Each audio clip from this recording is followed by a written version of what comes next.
السلام علیکم ورحمۃ اللہ وبرکاتہ۔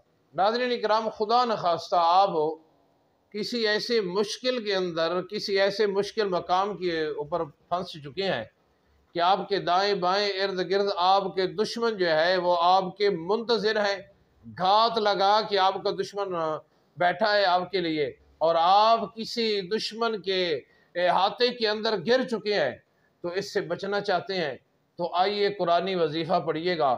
اللہ تعالیٰ آپ کو دشمنوں کے ہاتھے سے ایسے نکالیں گے جیسے آٹے سے بال کو نکال دیا جاتا ہے۔ تو قرآنی وظیفہ کیا ہے؟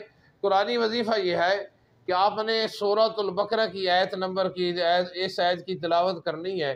ختم اللہ علی قلوبہم وعلی سمعہم وعلی ابصارہم غشاوہ، یہاں تک آپ نے اس کی تلاوت کرنی ہے۔ تلاوت کرنے کا طریقہ یہ ہے کہ اول آخر 3 دفعہ درود پڑھنا ہے نماز والا، اور 21 مرتبہ درمیان کے اندر یہ آیت مبارکہ پڑھنی ہے، اور دشمن کی طرف تصور کر کے پھونک مارنا ہے۔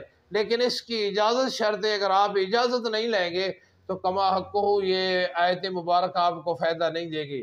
اجازت لیجئے گا، اور اجازت لے کے اپنی زندگی کا معمول بنائیے گا، اور دشمنوں کے ہر حملے سے اس آیت مبارکہ کے ذریعے محفوظ ہو جائیے گا۔